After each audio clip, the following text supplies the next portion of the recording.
स्वागत है बच्चों हमारे चैनल पर। हम आपके लिए लेकर आए हैं कक्षा 8 की प्रखर कार्य पुस्तिका विषय हिंदी में से कार्यपत्रक नंबर 54।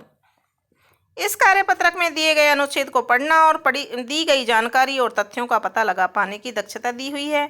दी गई कहानी को पढ़कर प्रश्नों के उत्तर दीजिए।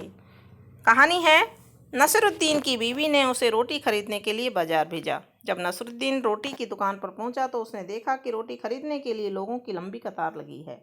उसे समझ में आ गया कि रोटी खरीदने में उसे 1 घंटे से ज़्यादा समय लगेगा। उसने सोचा कि कतार में सबसे आगे पहुंचने की कोई तरकीब निकालनी पड़ेगी। अचानक वह जोर से चिल्लाया, अरे लोगों, तुम्हें क्या पता नहीं है, आज रात राजकुमारी की शादी है। इसी कारण से राजा महल में मुफ्त रोटी बांट रहे हैं। यह सुनकर सारी भीड़ महल की तरफ दौड़ी। भीड़ को जाते देखकर नसरुद्दीन दुकान के दरवाजे पर पहुंचा।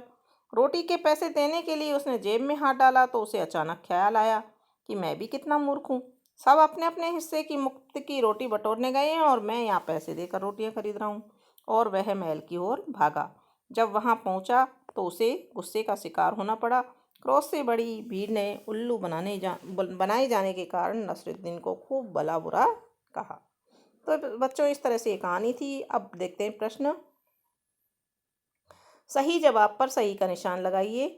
नसरुद्दीन रोटी की दुकान के दरवाजे पर कब पहुंचा? अपनी जेबें टटोलने के बाद। उसे बहुत भूख लगी थी।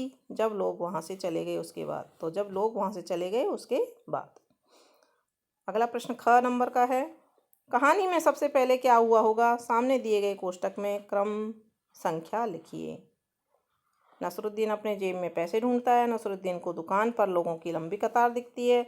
नसरुद्दीन की बीवी को कुछ रोटियां चाहिए। तो नसरुद्दीन की बीवी को कुछ रोटियां चाहिए थी। कहानी में क्या घटना घटित हुई? नसरुद्दीन ने कोई रोटी नहीं खरीदी। नसरुद्दीन को अपनी बीवी से पैसे नहीं मिले।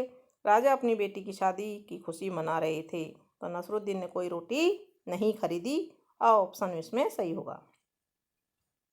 कहानी से हमें क्या सीख मिलती है? हमें हर खरीदी हुई चीज़ का दाम नहीं देना चाहिए। क्या सभी को मुफ्त में रोटी खानी चाहिए? हमें झूठ बोलकर लोगों को उल्लू नहीं बनाना चाहिए। तो सीख मिलती है, हमें झूठ बोलकर लोगों को उल्लू नहीं बनाना चाहिए। तो बच्चों, इस तरह से ये हमारा कार्यपत्रक नंबर 54 पूरा होता है। आगे के कार्यपत्रक देखने के लिए जुड़े रहिए हमारे चैनल से। धन्यवाद।